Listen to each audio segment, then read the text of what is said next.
My name is Alaina Levine. I'm the president of Quantum Success Solutions, and it's my pleasure and honor today to welcome you to yet another exciting AGU Career Center webinar. This one is on the biggest mistakes you should never make in the postdoc and how to avoid or recover from them. And let me begin by saying, if you have any questions, you can type them in the console, and if we don't have a chance to answer your questions, please email me after the webinar. We're going to have an article or some sort of recap content that's going to be put on the AGU Career Center website, which will give you some more pointers and some more information about advice about working in the postdoc and how to avoid and recover from mistakes. And I would be happy to answer your questions anonymously and post those in that same article. So feel free and ask whatever questions you'd like. So with that in mind, I'd like to go ahead and get started. And with today's goals, we're going to be talking about what typical, the quote-unquote typical mistakes are that one can make. These include preparing for the postdoc appointment and selecting the postdoc appointment. So this is the pre-postdoc appointment time frame. What can happen in the postdoc appointment, or the present postdoc, as I say later, and then also even mistakes that you can make following the postdoc appointment, and that's the post-postdoc appointment points that I'm going to be making later. We're also going to be, of course, discussing how we can recover from these mistakes and what are the general lessons that we can learn. And I'll also bring up some other mistakes that I'm not specifically focusing on in this webinar, but things that you should just keep in mind about, sort of tips as you go forth into a postdoc, or even if you're in a postdoc right now, things that you can think about to really help you advance in your career, advance your area of science, and advance as a scientist. So it's a very exciting thing that you're involved with me today, because we're really going to be able to help you with your career planning. So here's the first mistake that I see a lot in the pre-postdoc time frame. People taking the postdoc, quote, because there's nothing else to do. You know, I'm a science writer and a science careers writer, in addition to being a speaker and an absolutely hilarious comedian, which you can clearly tell from this webinar. And I talk with a lot of recruiters.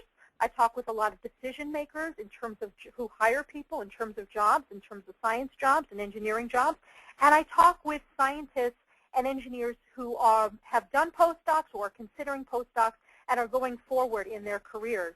And I often find when I talk with people that, particularly some people, that they often take the postdoc because they think that there's nothing else to do.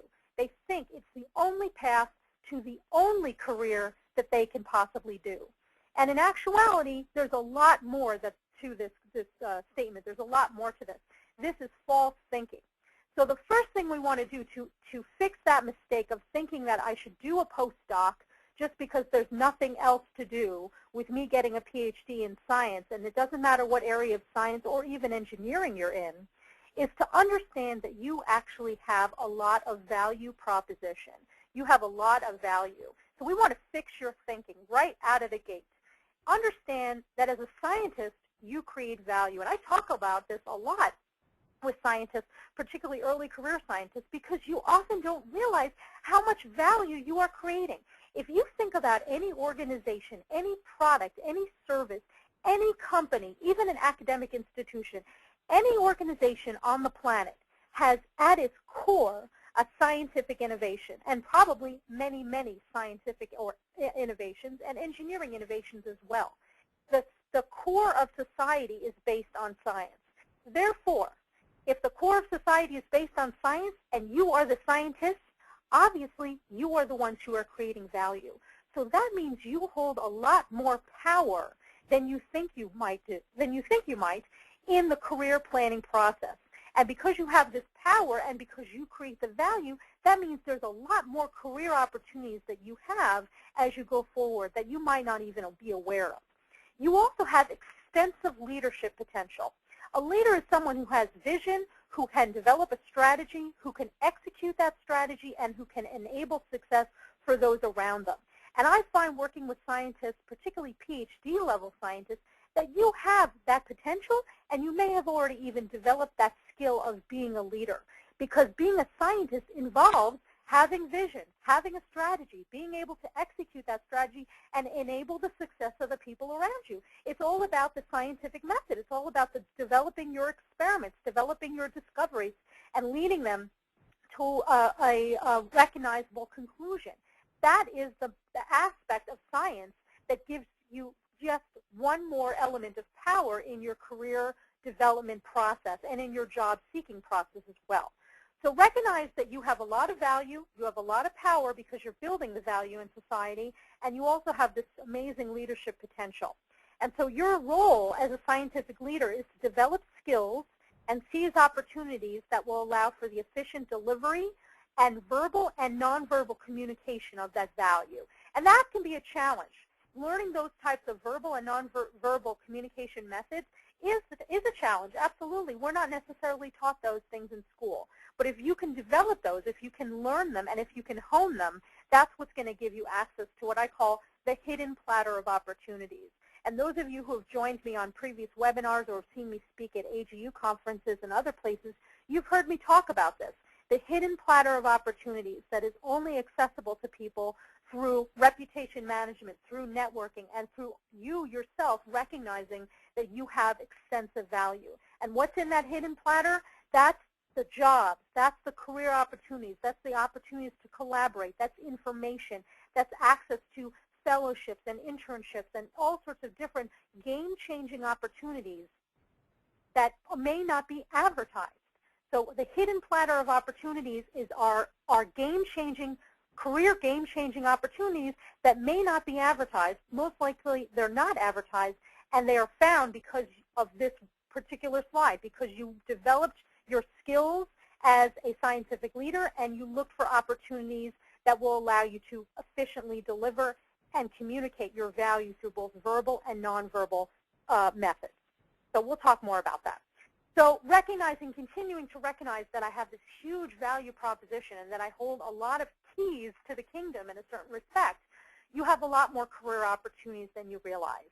And if you take a look at some of my previous webinars, you'll see some of those career opportunities. I'm not going to go into too much detail today. If you have questions, please email me and I'll point you in the right direction. But what I wanted to point out is that your scientific skills, in other words, the skills that you've gained being a scientist, and the skills you've developed, the secondary skills that you've developed being a scientist, are highly, highly prized by many industries. And so what are these skills? What is this value that you hold both in and beyond academia that will allow you to go forward and think about careers that may be beyond academia and may be beyond something that is requiring a postdoc? Well, first of all, you are an excellent problem solver. When it comes down to any job that you're applying for, no matter what job it is, whether it's an academic job, whether it's an industry job, whether it's a nonprofit, whether it's a government job, whether you're a custodian, whether you're a scientist, or whether you're a science writer, the number one thing that you are doing is solving problems. So what does a scientist do every day? You solve freaking problems, right, man? Of course you do. So that means that you are an excellent problem solver immediately.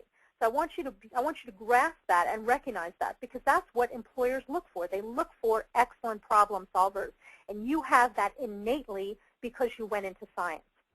As a scientist, you are also adaptive, adaptable, and flexible.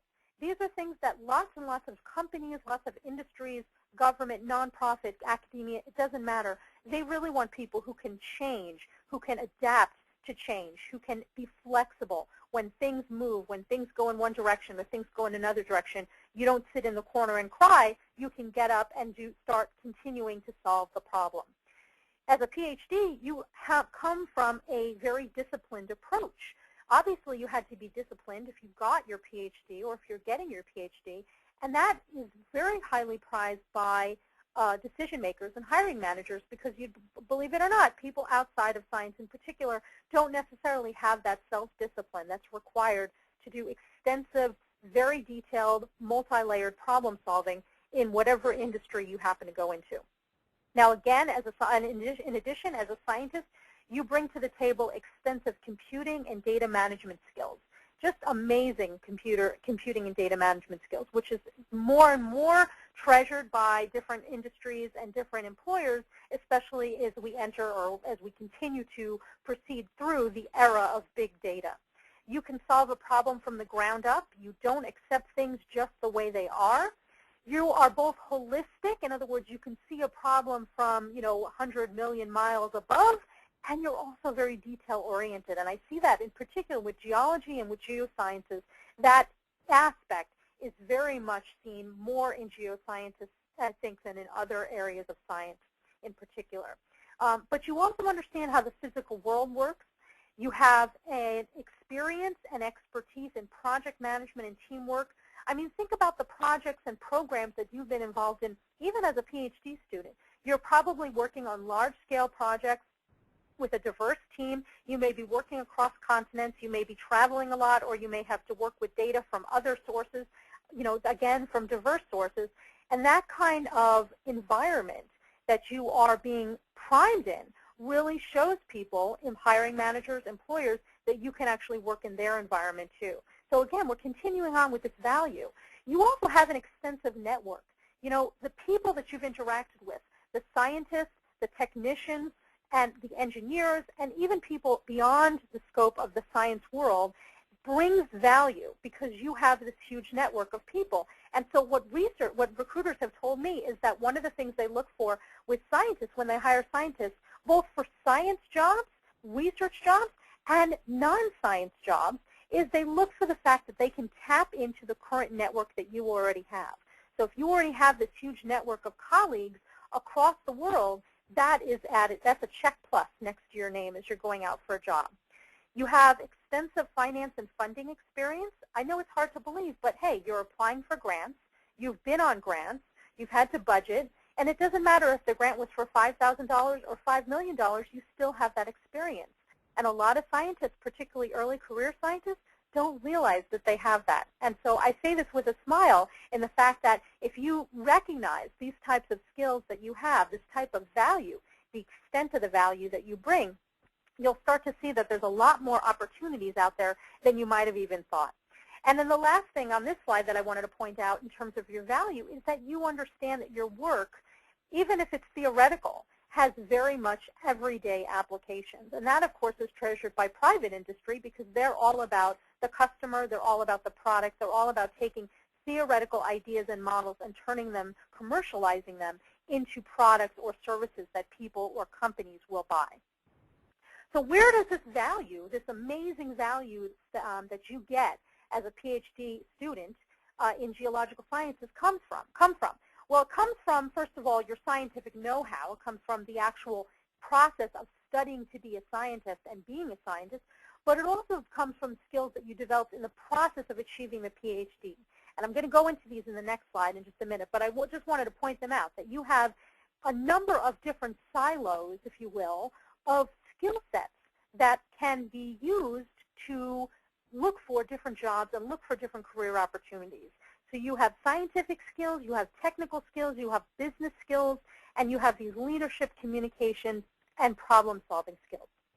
So how do you figure out what the skills are that you have? Okay, this is the skill inventory matrix. This is a tool that I've used. This is something you can use for yourself.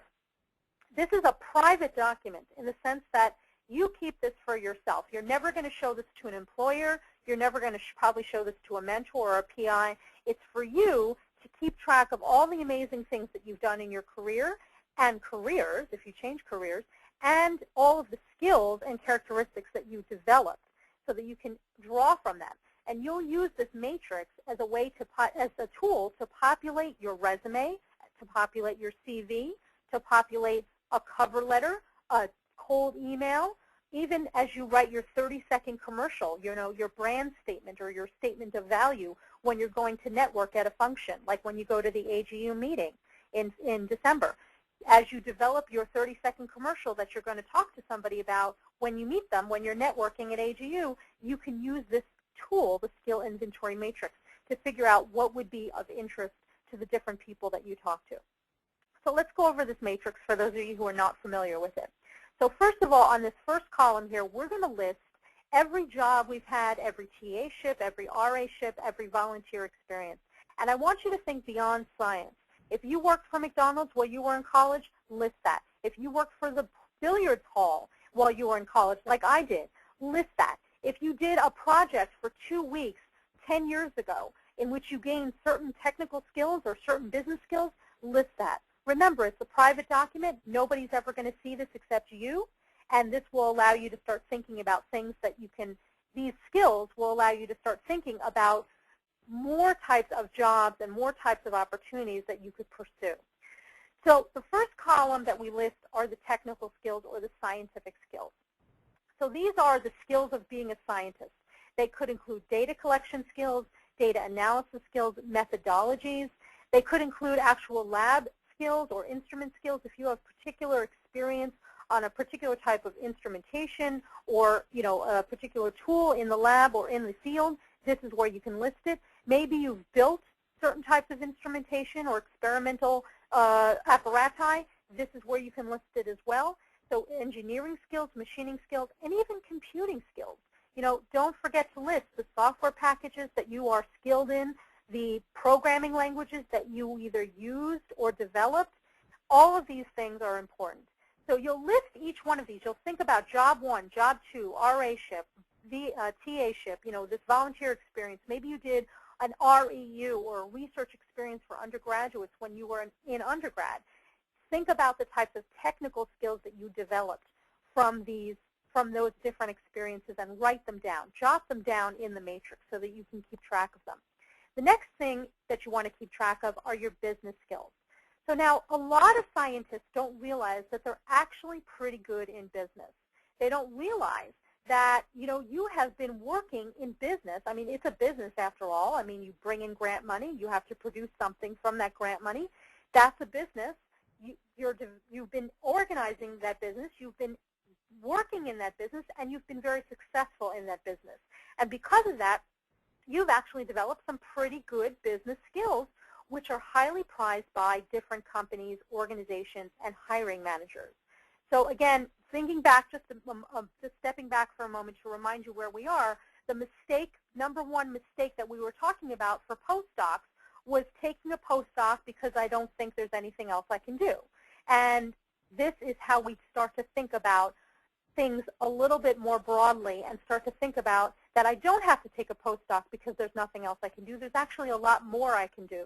And by using the skill inventory matrix, we're going to start to figure out what else I can do. So going back to the business skills, I mentioned earlier, since you're running a grant or if you've been on a grant or maybe you've applied for a grant, you have accounting and finance experience. Maybe when you worked for McDonald's years ago, you were in charge of the cash drawer. Well, that's accounting experience as well. Did you hire anybody into your lab? Have you trained anybody on a particular piece of equipment? That's human resources and training. Again, highly prized skills. Did you buy anything for your research group? Were you in charge of inventory? Procurement and inventory, again, major business skills. Sales and marketing, you might not have thought of this, but if you list under your experiences, maybe you were the president of the Society of Earth Science Students for your university, or maybe you were a volunteer at your church or synagogue, or maybe you were a volunteer for a philanthropic organization. Well, you know what? You probably got sales and marketing experience because you had to sell, you had to market, you had to promote, you had to use public relations, and people really respond to that. Organizers and human resource directors really respond to that type of thing. And every time you write a grant document, a grant proposal, you're marketing yourself. You're marketing your research. Even writing a resume or a curriculum vitae, your CV, you're marketing yourself. You're selling yourself. So that's sales and marketing. You probably have customer service experience. When you're working with people in the laboratory that are not in the laboratory, or you're working with people that are not in your research group, maybe you're working with other colleagues, maybe you've actually had a job where you dealt with quote-unquote customers or clients. That's customer service. People really appreciate knowing that you have that experience. And the last business skill, and this is not the last by far of what you possess, this is just the last of the examples I'm giving, is that you have risk management and safety protocol experience as well. Think about in a research group, making sure that everything is safe, that you follow certain protocols so that that risk is mitigated. That type of thing, risk management, risk mitigation, is something that industries really respond well to.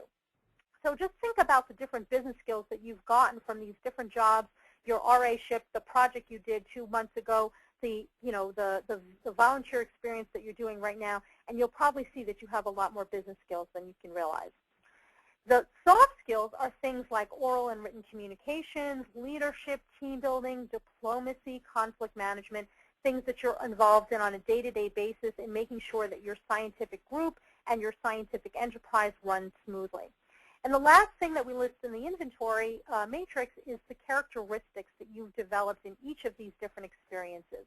So did you recognize that in this particular job you are really detail-oriented, or that you're very much results-driven, or that you like to work with a large team? You know, you like to work with 25 scientists or 25 technicians or engineers. That's the type of group you like. Or you like to work on a revolving team, you know, where the team changes every few months. Those are the types of things I want you to recognize in yourself. Think back, what did I develop as a character from this experience? You won't necessarily use those phrases in your resume or your CV, but it will help you determine what opportunities are right for you. So now we've developed the skill inventory matrix, and the other thing that I want you to think about in terms of your value, so that you start seeing that there's lots more opportunities out there should you choose not to do a postdoc, is just a quick synopsis of what your value is and where it comes from. The fact that you got your PhD, as I mentioned, demonstrates that you're self-reliant and you're self-motivated, that you're a hard worker, that you're laser-focused, that you're diplomatic, that you're creative, and you're innovative. Of course, you have to be creative and innovative because your PhD research is original research to you. So the fact that you're doing something new demonstrates that you are innovative. You have the ability to do field work, which shows that you're adaptable and you have an ability to improvise, and you're brilliant. Duh! How many times have you sat on an airplane next to somebody and told them that you're a geoscientist or a mathematician or a physicist or what have you, and the person next to you says, wow, math is really hard, or wow, what's physics? I have had that happen to me. My background is math and physics, and when I tell people I'm a science writer, they say, why did you study math? They automatically think you are brilliant. And of course you are brilliant. That's obvious. But the point is that not only are you brilliant, people who are in decision-making positions for jobs and careers that are of interest to you recognize your brilliance. And so I just want you to remember that. Don't get cocky about it, but just recognize you really are brilliant. So this is another tool that I want you to think about in terms of taking the value that you have and starting to think about what types of other opportunities might be out there for me, career opportunities that might not necessarily involve the postdoc. So that if I'm deciding to do a postdoc, I can decide I don't have to do a postdoc if I don't want to, if it's not the right path for me for the type of career that I want. And if I'm in a postdoc, I can start thinking about other types of opportunities so that I don't continue in another postdoc, which is the next mistake, which we'll talk about shortly. So this SWOT analysis is a regular tool that you see in marketing classes, in marketing and in marketing enterprises, and in businesses. You'll see this a lot, and it relates to products, it relates to services, but it very much relates to careers. So SWOT simply stands for strengths, weaknesses, opportunities, and threats. So this is another private tool that you can use. You can create this on a piece of paper on your computer, and you can start thinking about, what are my strengths? What are the strengths that I possess in terms of my skill sets, in terms of my experience, in terms of my expertise, in terms of my accomplishments? And what are the weaknesses? And you probably have weaknesses. I mean, I know you're brilliant, but you do have weaknesses. Everybody does. But since this is a private document, feel free to think about really clearly, what are those weaknesses that I have? They could be something as simple as, you know what, I don't work well if I have to work 8 hours straight away. I need a break every, half an hour. Or it might be something like, one of my weaknesses is that if somebody comes and asks me to do a project, I won't say no. I can't say no. Or I'm perpetually late. Or I perpetually make sure that I don't turn things in on time, or I procrastinate. So just write down the different weaknesses that you think you have, or that you know you have, and just keep in mind. So the strengths and the weaknesses are internal to you, but the opportunities and the threats are external. So the opportunities box there, this is where you can start to think, once you do your research, I know my strengths, I know my weaknesses, I know my value, I've done the skill inventory matrix, so I know all of the different, unique, distinct skills that I bring to the table. What types of opportunities would be good for me? And you might not necessarily even know the word for them, but let's say you recognize that you're a really good writer, you work very well independently, you have the ability to process information from different sources, you can meet deadlines very easily, you have the ability to move from discipline to discipline to discipline very quickly, and you have the ability to work with a myriad number of bosses. Well, you know what? Write that down, because that could mean that you would be really good as a freelance science writer, because that's exactly what I do. What I just described to you is exactly what I do as a science writer, particularly a freelance one, because I have a different boss. Every editor that I work with is different. So if I think about the types of opportunities that I could develop based on my strengths and my skills that I've developed and honed over the years as a scientist, I might find an opportunity. I might not know the word for that opportunity, that word is science writer, but start writing down those opportunities just as amorphous thoughts, and then later on we can create a line between those amorphous thoughts to actual careers, and I'm going to show you how to do that in a little bit.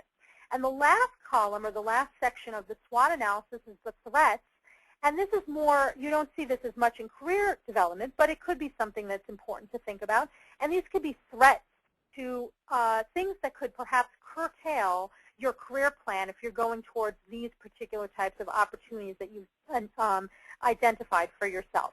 And that could involve, it doesn't have to be a threat like a dangerous threat. That's not what I mean. It's more of something that could cause a border to be created between your goal and the end, between your goal and your desire. It could be something that could not allow you to proceed.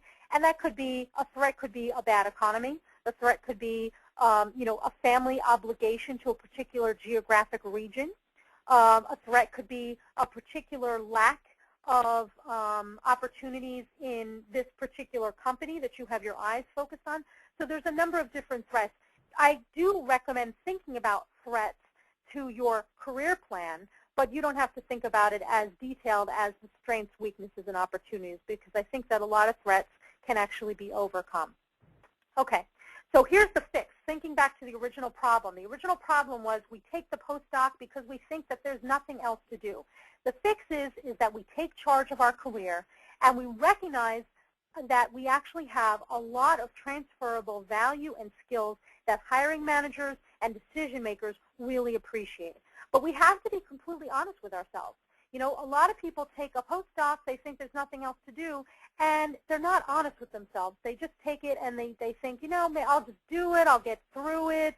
But you know what? If you're not being honest with yourself, and if you're not doing something that will lead you to a career that will ultimately bring you great pleasure and be able to allow you to actually extend yourself in new directions and pursue challenges that are exciting to you, you're only doing a disvalue to yourself, a disservice, and it's going to make for yourself a very unhappy and unsatisfactory experience for yourself. So be completely honest. If you do not like what's going on in this postdoc, if you do not like this way of doing science, or if you do not like this particular experience, recognize that. Make a note of it. Do your skill inventory matrix, do your SWOT analysis, and then really do research on other career paths. Pursue informational interviews, which are interviews that are not meant to lead specifically to a job, but are interviews meant to get information and exchange information. They should be a win-win opportunity between you and the other party. It's a strategic aspect of networking. And you're also going to do research on other career paths via reading, by going to conferences, by going on LinkedIn, joining groups on LinkedIn that make sense that are related to the skills that you've developed and the passions that you have, and contacting other people, even from journals. Like if you read an article in a journal or a magazine that's about something that you really like, contact the writer, contact the person that's mentioned in the article, and ask for an informational interview. Okay, and then finally, just finishing up with mistake one is note that even if you are already in the postdoc, even if this is present tense for you, you can still fix this. You can finish up your appointment. You can continue doing extensive research on yourself and potential careers and then move on. You don't have to continue aimlessly into a second postdoc or a third postdoc while you are not sure what it is that you want to do, or you're sure that you don't want to do what it is you're doing, but you continue anyway. So even if you're in the postdoc, you can still fix it. But my advice is to finish up your contract. Don't leave in the middle of the contract unless there's something else that's going on. And I'm going to give you an example of something that would cause you to leave in the middle of your contracted appointment in just a few minutes. Okay, so here we are at mistake number 2. This is the pre-postdoc time period and also the present postdoc time period. Similar to number 1, we stay in the postdoc because there's nothing else to do. So the first one was we choose the postdoc because there's nothing else to do, and this is staying in the postdoc because there's nothing else to do. And the key thing here is that you, like I said earlier, you don't want to wander aimlessly from postdoc to postdoc to postdoc. And a lot of people do this because they're so desperate. They feel, I don't want to say that they are, but they feel that they're desperate for a job, and they don't know what else is out there, and they don't recognize their value, so they continue one postdoc appointment and go to the next one, and to the next one, and maybe even to a fourth one, while they're looking for a tenure-track position, thinking that that's the only route that they can take. So the fix here is to free yourself from feeling desperate and to recognize, for a job in particular, and to recognize, going back a little bit, that you actually have a lot more value than you think. And continuing on with the fix is you want to have a strategic plan. And this relates to any mistake that you might make in a postdoc, before a postdoc, or even post-postdoc. You absolutely want to have a strategic career plan. Now guess what? Just last week, Science Careers, which is the website, the online career magazine for Science Magazine, launched a new tool called My Individual Development Plan, or My IDP. That's the website right there. And I cannot tell you how great this tool is. This tool is actually going to help you keep track and develop your strategic plan for your career. It'll help you with timelines, milestones, activities that you should be doing as you complete your IDP. It's a really great resource, so I encourage you to take advantage of it. But even if you choose not to use that particular individual development plan, it is vitally important that you have an individual career development plan in the works, and you should be sticking to it. And by that, I mean that you want to have timelines. You want to say, okay, my career goal is X, so in Y months or in Y years, I want to pursue X, and I will have milestones. I will say that in the first month, in the first year, in the first day, this is what I'm going to do. This is what I'm going to do every month. I'm going to accomplish this every week. Every day I'm going to do Y. I'm going to do X. And keep track of these things so that you're going forward, so that you actually see yourself going forward, so that as you may start to feel down, or if you have a low day where you're not feeling well, you can go back and take a look at all the progress that you're making towards your career goal. And that's what the My IDP does for you online. It actually provides you with that opportunity. But I say that whenever you're producing your strategic plan or your individual development plan or whatever you want to call it, I want you to be professional about it. So what do I mean by that? Well, professional is simply someone who is serious about their craft at all times. And so I want you to be serious about your strategic plan, your individual development plan. So I want you to be so serious that you look at it like it is a job. In other words, it's not something that you lay off to the side after you've finished watching The Simpsons. It's something that you do before The Simpsons. It's something that you do every day. It's like eating, it's like drinking, it's like breathing. You have to, and it's like a job. And if you have that kind of focus, that laser focus towards your own career development, you're actually going to find that what I mentioned earlier, that hidden platter of opportunities, of all those game-changing career opportunities and jobs and fellowships and internships and invitations to collaborate, is actually going to open up a lot further and a lot farther than you even thought possible. So be professional, treat it like a job, treat it like something that you have to do, be rigid about it. But here's the joke. I want you to be rigid in the sense that you're continuing to develop your strategic plan and you're doing something to achieve your goal every day, but I also want you to build in flexibility and contingencies. because there will be lots and lots of change that will come up. We're going to talk more about that in just a few minutes. And you need to have flexibility. You need to have a plan B. You need to have a plan C. And you need to build in contingencies. If I don't get this job, or if I don't achieve this particular goal by 6 months, what am I going to do? Or what happens if I get a job offer before my 6 months deadline? You know, can I move in the middle of it? So these are the types of contingencies that you need to work into your IDP.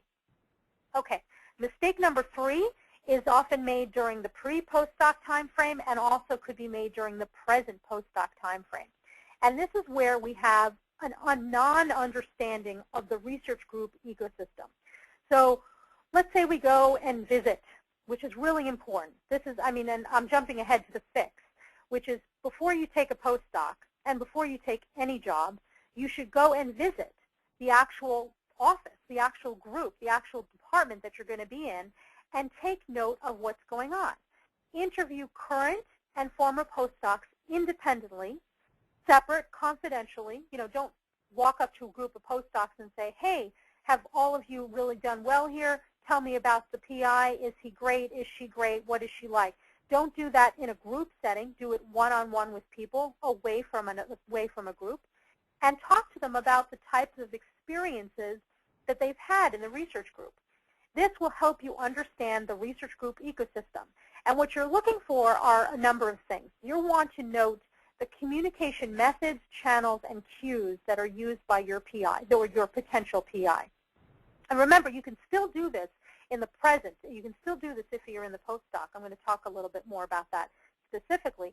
But let me just say, before you go into the postdoc, you've gone to the research group, you've made an on-campus or an on-site visit, and I want you to take note, how does the PI like to be communicated with? Does he or she like emails? Does he or she like long emails? Does he or she like 5-minute meetings, or does he or she like half-an-hour meetings? How often do the postdocs in the group get a chance to meet with the PI? Do they meet with them regularly? Do they meet with them weekly? Do they make an appointment? Do they meet with them never? I interviewed a postdoc for an article for Science Magazine, which is actually the basis of this webinar, which I'll give you the citation at the end. And one of the postdocs that I interviewed talked about how his or her postdoc PI was never physically at the group. They were a very famous professor. They traveled extensively, and they were physically never there. And when they were there, you know, for the 3% of their time when they physically were there, they didn't have time to meet with all of the postdocs, which were, there was an enormous number because it was a huge research group. So the individual postdocs never really got much time to interact with the PI. And for this particular postdoc that I interviewed for this story, he or she felt that that debilitated him or her in terms of their professional growth, because they never really got a chance to discuss research angles or innovations or methodologies or anything like that. And they really needed that if they were going to advance in their science and advance as a scientist. So note these things. Ask the individual postdocs and even the grad students, both current and former. Contact the former postdocs. Find out how the PI liked to be communicated with, what was their role in the group, how often the PI was physically there. Did the PI provide essential and extensive professional development experiences? In other words, do they give you the opportunity and the resources to go to the right conferences, to go to talk to the right collaborators, to publish your data?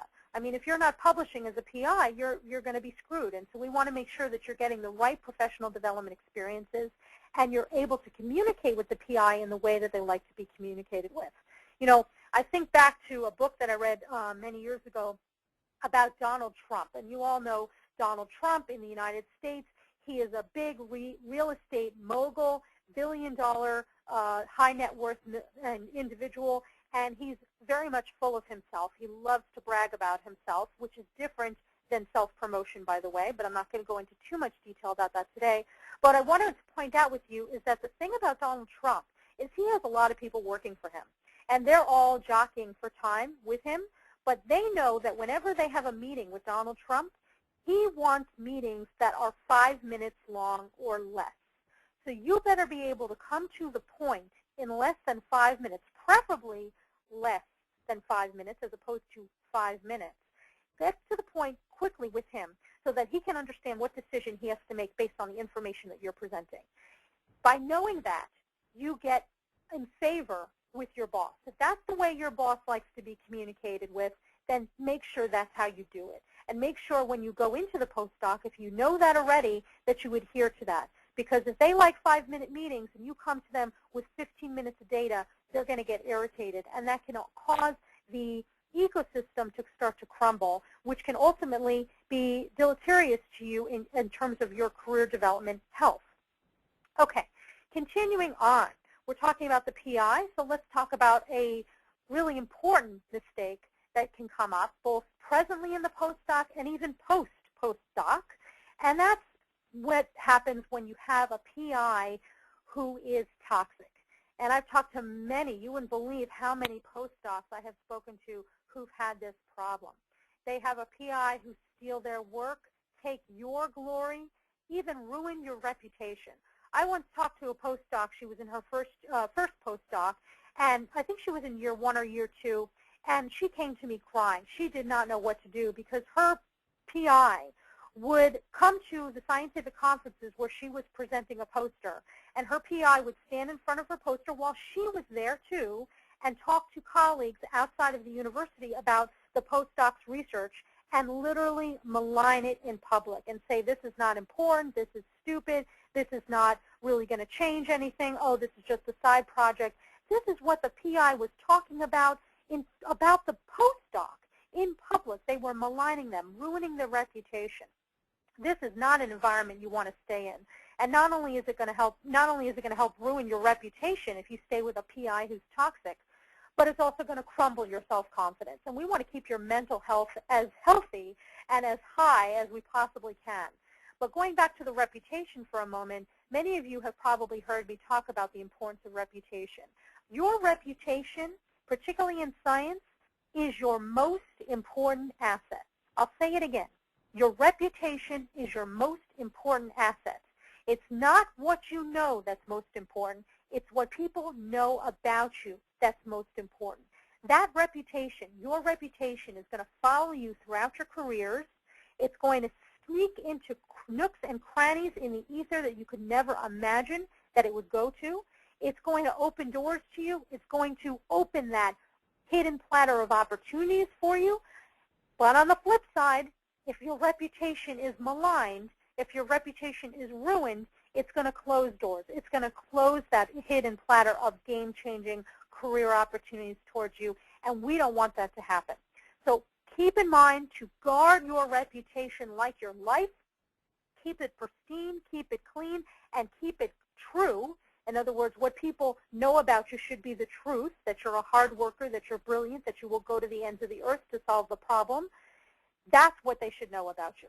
So when you encounter a PI, or in your future, that's why I say post-postdoc, a boss who is maligning you publicly, who is taking the glory or stealing your work and doing something that can really be negative in terms of your reputation management, and as well as maligning your self-confidence, this is somebody who you do not want to work with. You want to get out of there. So the first thing we want to do in terms of the fix is we want to realize that you need to get out of there and realize that you can get out of there. You don't have to stay just because they're there, just because you're in a postdoc and you have to do that. So I had mentioned earlier that generally you want to stay, once you're in the postdoc appointment, once you're on that contract, you want to stay as much as you possibly can. If you choose to go into a different career after that, finish the postdoc appointment and then continue on from there. But this is one example where you can get out of the contract if you need to, because your reputation and your mental health are on the line. The longer you stay with him or her, the more it's going to get worse, and the more ultimately it's going to close opportunities for you down the line. So we want to get out of there as soon as possible. So how do we fix this? First of all, we want to talk to somebody who we trust. We want to find somebody who's not in the situation, not in the research group. I don't mean your colleague, the other postdoc that's in the group. I don't mean a graduate student. I don't even mean the other person that's working with the PI. I mean somebody maybe even outside definitely outside the group, maybe even outside the university. This could be where you could go to your university's postdoc office. Most universities, not most, but many universities have a postdoc affairs office, and this would be a great place to go. But if you don't have a postdoc office and you don't have other mentors, which you should, but if you don't have them, like for example, a mentor that you could perhaps go to might be your PhD thesis advisor. If you feel that they are somebody you can trust, talk to them, and I'll tell you what you'll say to them in just a moment. But going back for a moment, if there's no postdoc affairs office in your university, there's usually an ombudsman office at your university, which consists of faculty and staff who are there to help people in the academic community with problems and challenges, and they do so very much confidentially.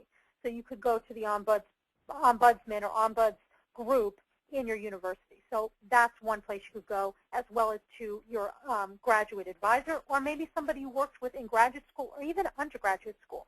But the key thing is you want to talk to somebody out of the research group and somebody who you can absolutely trust.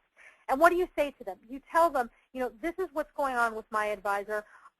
You may not give them all the details. You may not give them all the facts.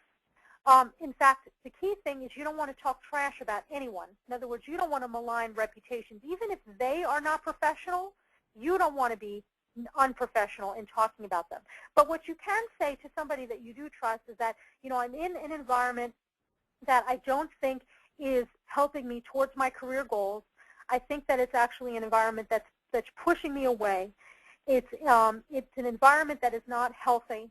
And I really feel that I would like to get out of it, but I'm not sure how to do this. Do you have suggestions? And they will help you start to think about an exit strategy. So for one of the persons that I actually counseled on this issue, who came to me and said, you know, that was the person who was crying, who had their advisor maligning them in front of their poster at the conference, we developed an exit strategy. And that involved her going to, first of all, finding, she wanted to stay in science, so she absolutely wanted another postdoc anyway. She wanted to be in academia. So she started doing research, quiet research, of other types of labs at other universities that she could go to. And she started talking to those PIs and discussing with them, you know, I'd really like to work for you for this reason. And it was all positive. In other words, I want to work for you because you are great. Your research is so important because of this reason. I want to work for your area because it will help my career for this. And it's not so much I want to work for you because my advisor, my current advisor, is a lunatic. It's not like that. It's more positive. I want to work for you for these positive reasons. So that was part of her exit strategy. And then once she had an advisor outside of her university at another university that, you know, said, yes, I'd be happy to work with you, then she planned, that was part of her exit strategy. Then she went to her current advisor, sat down with him or her, and said, you know, I really appreciate everything you've done for me. I think that I would like to push my career into X direction, which is away from you. You know, you don't say away from you, but I mean, I want to move into a new direction.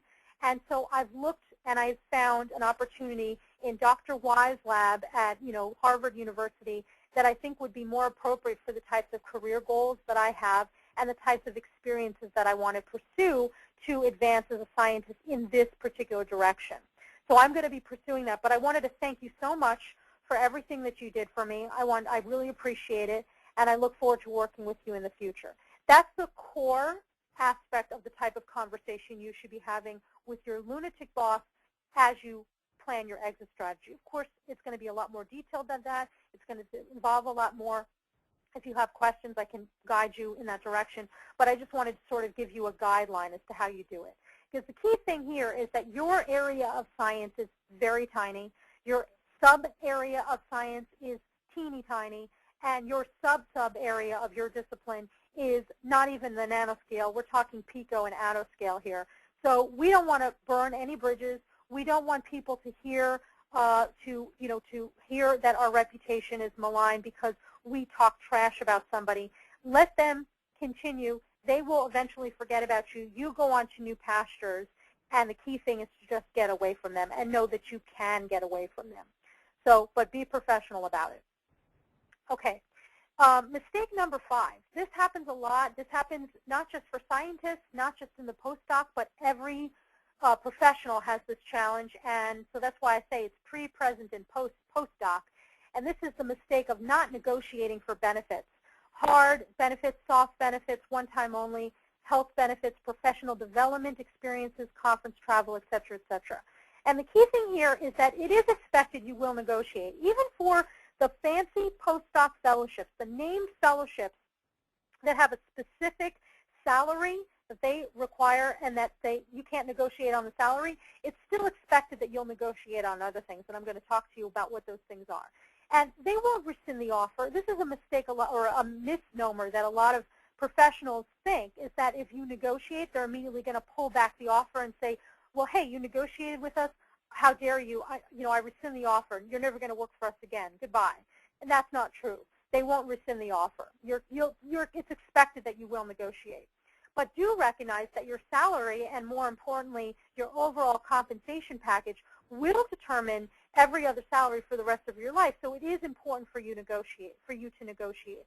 And why is it one more important thing for you? Why is it important? Why is there one more reason for you to continuously negotiate? Is because you need certain benefits, particularly to advance as a scientist, like going to conferences, having the resources to attend conferences, to present papers and posters, to publish. And you need to make sure those resources are provided for you in the postdoc. So how do you fix this not negotiating mistake? You negotiate. You think in terms of a compensation package.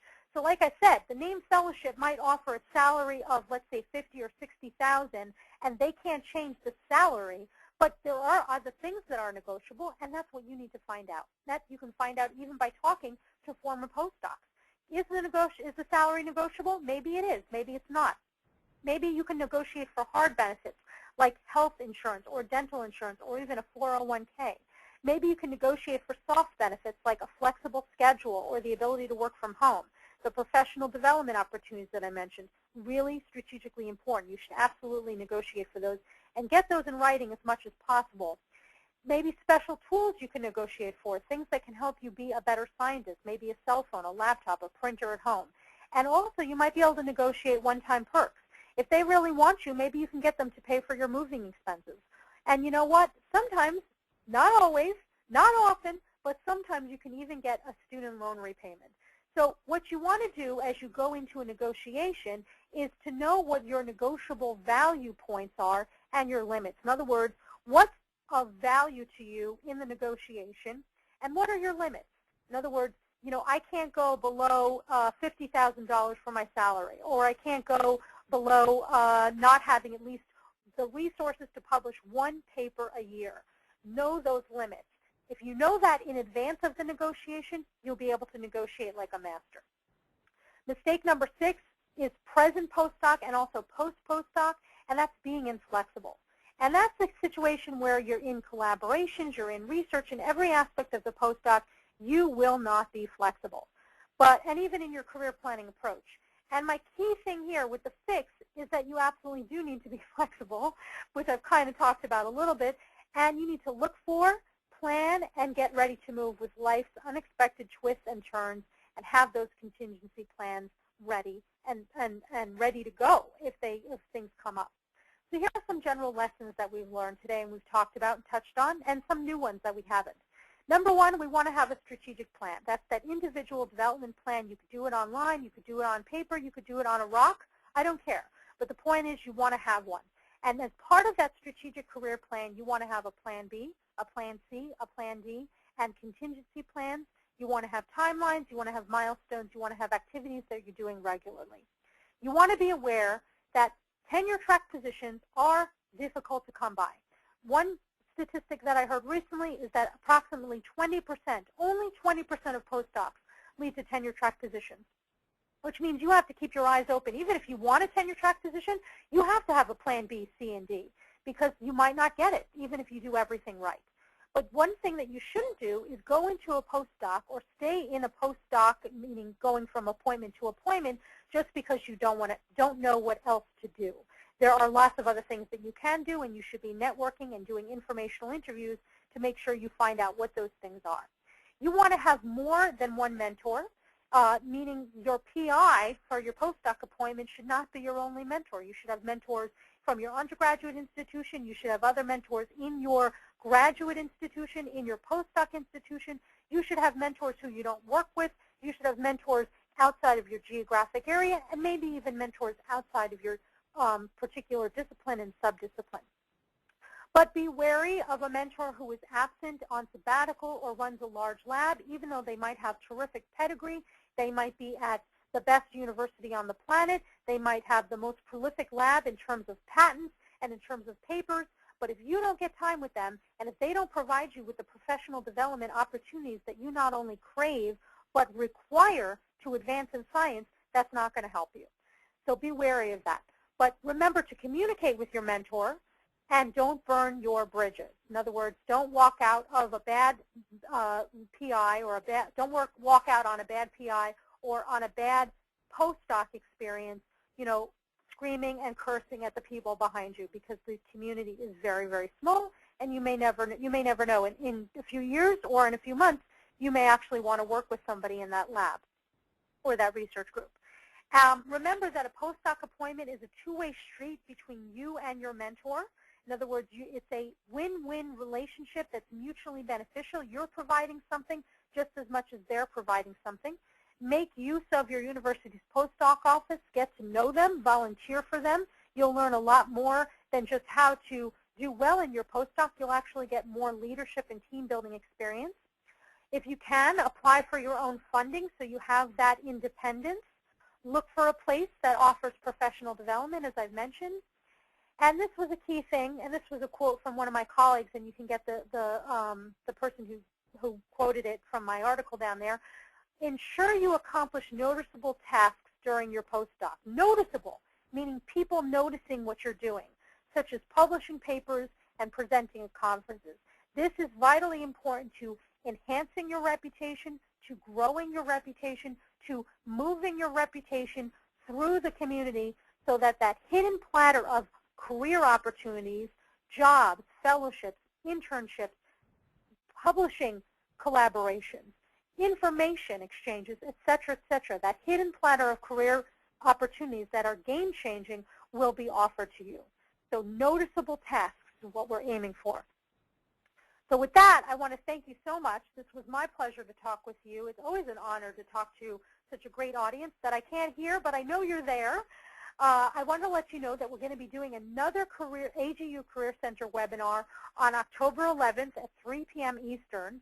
And what we're going to be talking about at that time is leveraging social media for networking and career advancement. So we're going to be talking all about how to use LinkedIn and Facebook and Twitter and other tools online so that you can build a persona and you can use it and leverage it to actually gain access to jobs and career opportunities that you might not have had access to.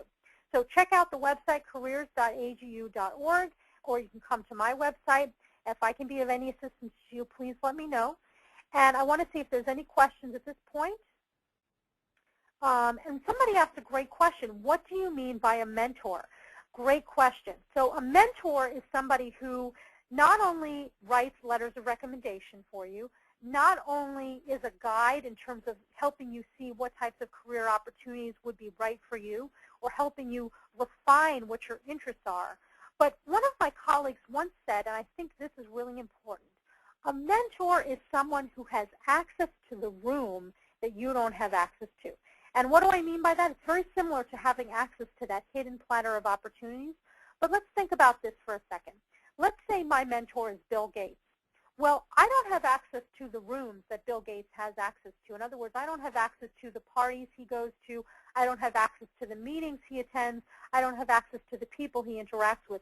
But he does. He's my mentor.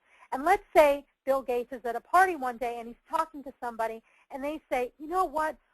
Oh, Bill, I wish we had somebody who has a background in math and physics, who's an amazing, fantastic, hilarious comedian, and knows how to give workshops and helps people with their careers.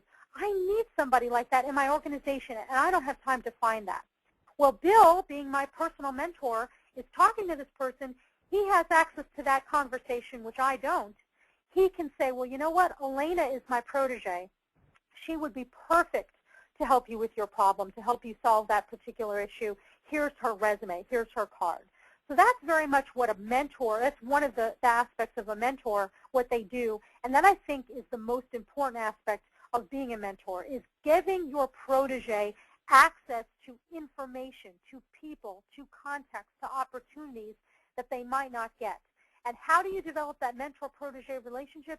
You have to make sure that they get to know you, that they get to know your interests, your passions, that you work well together. There's a lot that goes into the mentor-protege relationship, which I've actually given talks on. I don't have time to go into too much detail today, but I want you to know that you should be pursuing mentors. And you find mentors through networking, and they sort of start to rise to the top. In other words, you'll have a network, let's say, of 10, 12, 30, 50 people, but maybe you end up only talking to 4 of those people on a really regular basis. And then you go out to lunch with them, or you go out to coffee with them, or you see them at AGU and you interact with them and have a meeting with them while you're both at the conference. They start to get to know you even more so, and that's the genesis of the mentor-protege relationship. So I really appreciate that question. Thank you so much for asking it, because it's very important. So another person asks, how much of my time should I spend doing what my boss wants, i.e. during my current job, versus publishing other things that move my career in a new direction that I would like to go to? Another really terrific question. Well, certainly, if you're hired for a job, obviously you have to do that job. So you have to spend as much time as you can doing everything you can in that particular job, in that particular contract, to make sure that you're doing the right thing. In other words, that you're producing as much as you can for what your boss wants. But here's the paradox. You know, I mentioned earlier that you're professional in the sense of as you approach your career planning, you have to be professional, meaning you have to be serious about it, meaning that you have to treat it like another full-time job. So you do have to do your full-time job as a postdoc, and you also have to have another full-time job, which is your career development plan, your individual development plan. So the time that it takes to actually do that could be many, many hours, and it could be many, many hours every day. And that could involve research, that could involve writing papers, that could involve applying for grants that could help you individually, that could involve applying for special fellowships to attend workshops, to attend training sessions, or to attend conferences. It could involve actually going to the conferences. It could involve doing informational interviews. But it is going to involve a lot of time, and unfortunately I can't say it's going to take X amount of time or Y amount of time. I can just tell you that you have to treat it in a certain respect like another full-time job. So really good question. Thank you. So another person asks, how do you solve a problem with a committee member? Can we talk to a primary supervisor? Both are in the same group. Well, I guess it depends on what the problem is, the nature of the problem. But if you're not sure that you can go to the primary supervisor, since you're both in the same group, I would start by going to an ombudsperson or somebody in the postdoc office in your university, or a mentor that you've had outside of the academic institution altogether. So in other words, somebody who is completely separate and apart from this department, from this group, so that you can start discussing what the problem is and how you could potentially solve it. And you know what? You might find that it is simply just a communication problem. Maybe you and the committee member don't communicate on the same wavelength, and you just have to figure out what wavelength they communicate or how they like to be communicated to. In other words, do they prefer 5-minute meetings? Do they prefer 10-minute meetings? Do they prefer an email first and then a meeting later? How do they like things? You know, or maybe they're misunderstanding what you're talking about in terms of your goals or in terms of the research group's goals, and it's just a matter of clarifying statements. And an ombudsperson or somebody outside the research group could help you figure that out. And then at some point, you could perhaps go to the primary supervisor and say, you know what, I think I'm having a challenge communicating with person X. I know that there's a challenge there. I'd like to figure out how we could do it, how I can do it better. Do you have any advice? Thinking about it from a positive way. Instead of saying person X is being a total bonehead or being a total stubborn, crazy person, I go to the supervisor and I say, you know what, me and person X, we're having a challenge. I think we're misunderstanding each other. I'd like to improve my communication skills with her so that we can really produce amazing things for you. What advice do you have? So I think that might be a really good solution for your problem. Okay, so another problem. Oh, another question. Somebody said thank you. Thank you. You're very welcome. Okay, somebody asked this question. What is more important in a postdoc? Developing a niche for yourself in a research field or expanding your abilities? i.e., aim for refining your skills or learning different skills. That's another great question. The answer to that question is actually very much dependent on what your career goals are. If your career goals are to get out of academia and maybe get out of science altogether and maybe go into consulting or go into science writing or go into business, maybe be on the marketing side of a science-based company, then it would be useful for you to learn other skills, absolutely, and hone those skills. But if your goal is to be a scientist in a scientific scientific enterprise or an academic institution, then it might make more sense to just continue developing that niche for yourself in your research field rather than expanding on extraneous abilities. So another really great question. We have a lot more other questions, we have a lot more questions that people have asked, and unfortunately we've run out of time today. But what I'm going to do is I'm going to take those questions. Please continue asking them or send me an email with your questions. I will post the answers anonymously on the AGU Career Center website so that you can take a look at them. And if you have any other questions or comments, please let me know. But as usual, this was a real pleasure and an honor to be able to speak with you today about postdoc mistakes and how you can fix them. Remember, it's your career. You can always fix mistakes, even the ones you think might not be able to be fixable. They're always fixable. And I wish you the very best with your career, and I look forward to working with you in the future. Thank you so much, and have a wonderful day.